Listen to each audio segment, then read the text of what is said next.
Now, Detective Quinn gets on the stand. Now, this is one that I was really waiting on because I wanted to see, like, what is up with this Detective Quinn dude? Because they've been painting him all different types of ways this whole, for the last month and a half. Detective Quinn's name has come up so many times. I'm like, all right, I got to see. And of course, y'all know I hit him up on Instagram, try to get a little interview. Of course, I know he wasn't going to do it. This dude is a professional fool. So I knew he wasn't going to respond, see it, or none of that. But I still hit him up and asked him, hey, you want to do an interview? And even if he did want to, he can't do it right now while he's testifying or even while the trial is going on at all. But I still shot my shot. You know how they go. So now while Detective Quinn is on the stand, Attorney Hilton, Prosecutor Hilton, is the one that is direct examining. She'll be handling the whole Detective Quinn situation. So, it starts out pretty whatever, asking him about his history. And, he spent a lot of time on the police force and he was only in, two of the roughest areas in all of Atlanta. So I'm sure that's why he rose up through the ranks so fast, because he had a lot of history.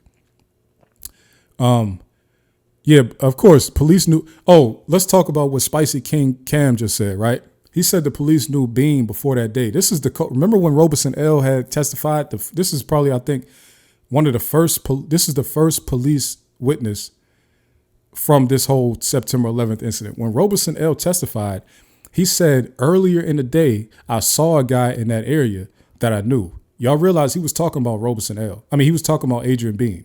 Adrian Bean is who he knew and that he had pulled up and talked to and he said it was a normal day. Everything was cool. She was chilling.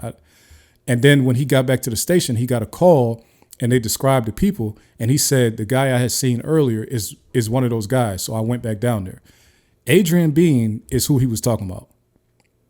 So he for sure got he put some of his what Malcolm Gladwell say, his 10,000 hours. He did his 10,000 hours in them interrogation rooms. I mean, this is disgusting. I'm not gonna lie to you. But let me move. So Detective Quinn gets on the stand and he's doing his whole thing, and I think it's funny that, they'll be asked a question, the microphone is right here, and then they answer the question by turning to the side to look at the jury. I'm the only one that think that looks silly. All right, I don't know. But it looks funny to me. And a lot of the expert witnesses have been doing that. Now, Detective Quinn is not an expert witness, but they kind of been asking him questions as if he is an expert witness. But since he was actually the detective on this incident, he's a fact witness, not an expert witness. Okay.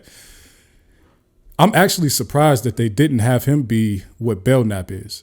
But I guess they used the whole Belknap thing because he's a gang expert, whatever. But I think Quinn probably would have been the one who could have hit it home for them instead of Belknap. I think Belknap is way easier to see his biases.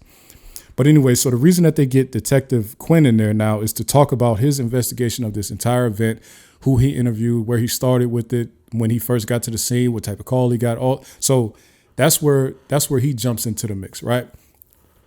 So you got Quinn, and we already got introduced to Quinn from all of these previous things, but especially last week when they played that 2-hour interview. Now we got to hear how Quinn talks, the type of stuff he was saying to people out there in the field and all that good stuff. So Quinn gets up on the stand. They ask him about his time in. Then they ask him about running into Adrian Bean and some of his interviews with Adrian Bean. And he's pretty much just running it down. Well, actually, they started out talking to him about, they jump right into the Nava Flores or the Flores Nava or Nava Flores. They get into the Nava Flores test statement. And he tells the story of how Flores gave him a statement or whatever. He's like, he said he was standing in the area where the car accident happened, where they crashed into the laundromat. And the guy just came into the crime scene and walked up to him and said he was looking for his car. That was his car over there. And he wanted to talk about it. And he was like, I knew he had to be somebody because how did he get into here? So I knew he was supposed to be in here. Somebody let him in. So he starts asking questions, and I think they actually played. Wait, did they play it? I think they played it, right? They played the recording of Quinn and Nava, right? And they actually asked Quinn, did you think that Nava Flores was high at that time? And he was like, no, absolutely not. He was clean as a whistle. Whatever the words he said, he pretty much was like guaranteed he was not high when I talked to him. But when you remember back to Nava Flores' testimony, he said, I don't really remember anything. I was high at that time. I was on drugs bad. And I was telling everybody a different story. He was like, I even told the news a different story. I told the news a different story than I told Detective Quinn. And I told Quinn a different story than I told the cop that was just standing over there. So he was very clear about the fact that he was lying to everybody because he really didn't know what was going on. And he also thought he was going to be in trouble for buying weed. So he was very clear about the fact that he was lying. So Quinn saying that he wasn't high is a little funny.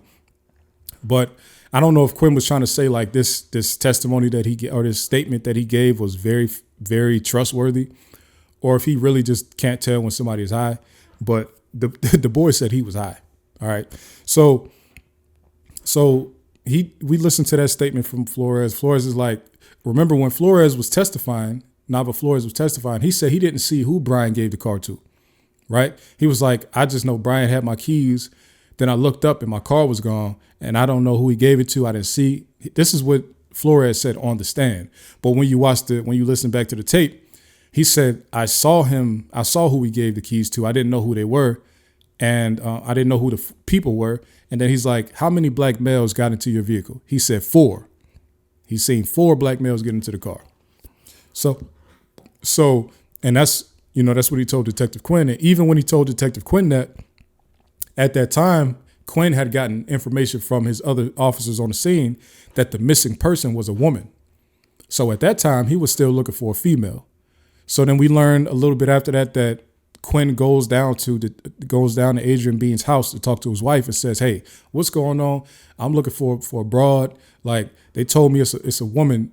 I guess he kept calling her a broad. There's a broad that's missing right now. And she was in the car driving with them.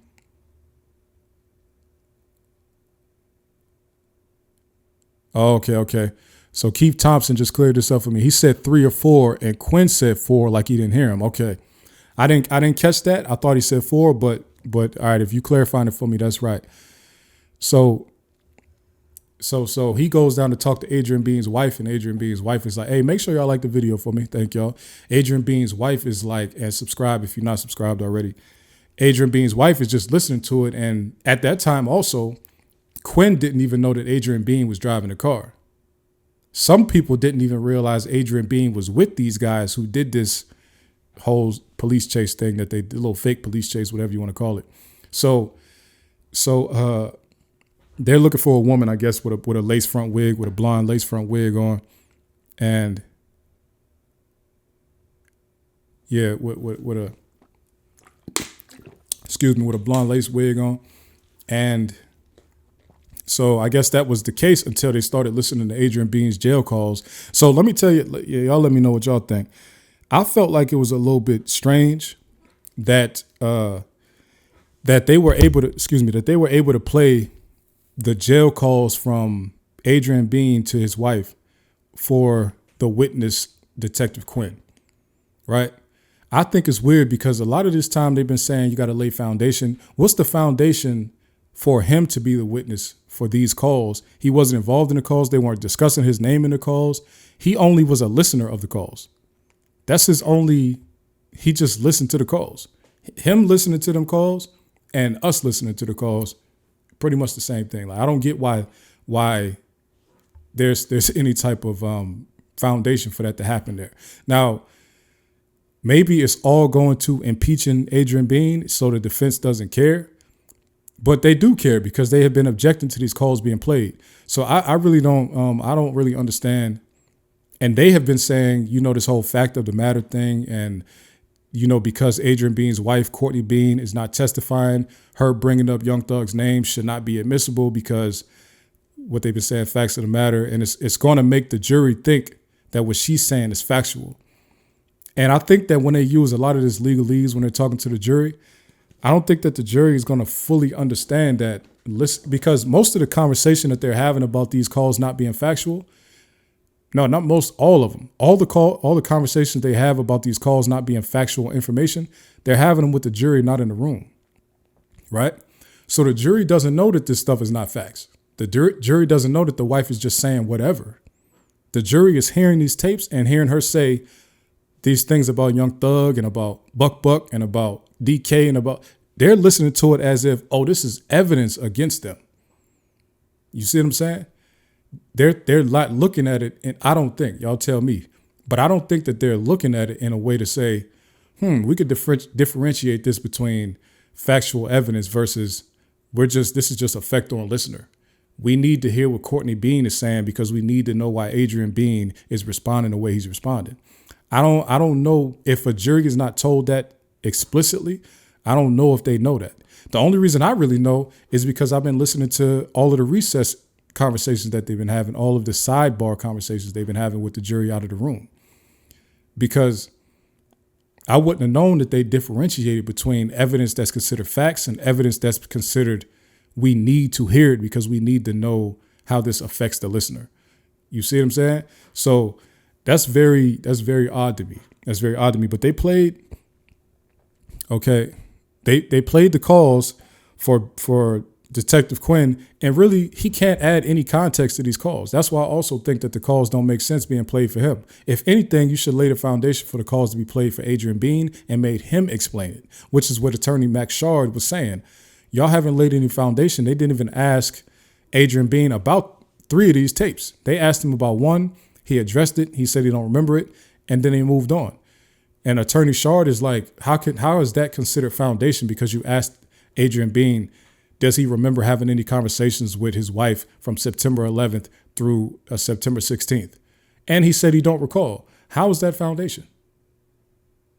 And definitely, how is the foundation to play these calls for Detective Quinn?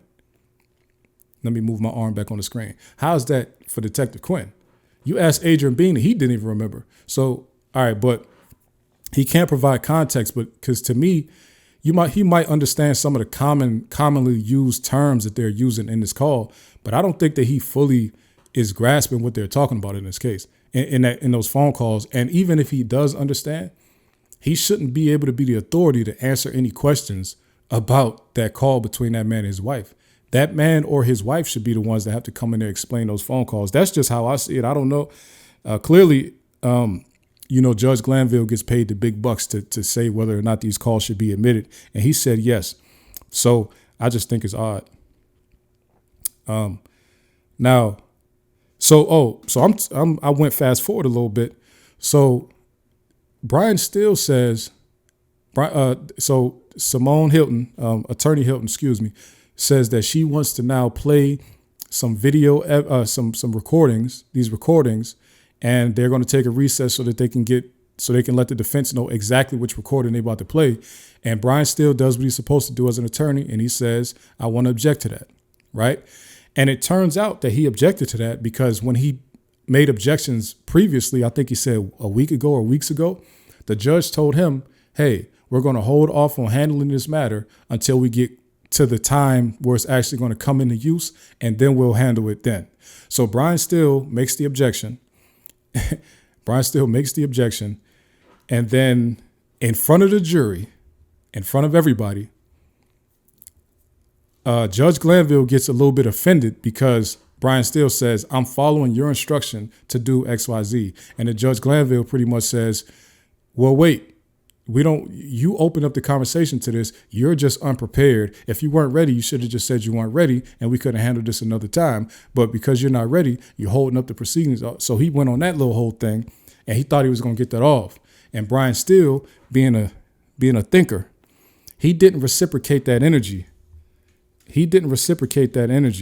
In front of the jury. He said, can we go on recess to discuss this pretty much? And boy, did they discuss it.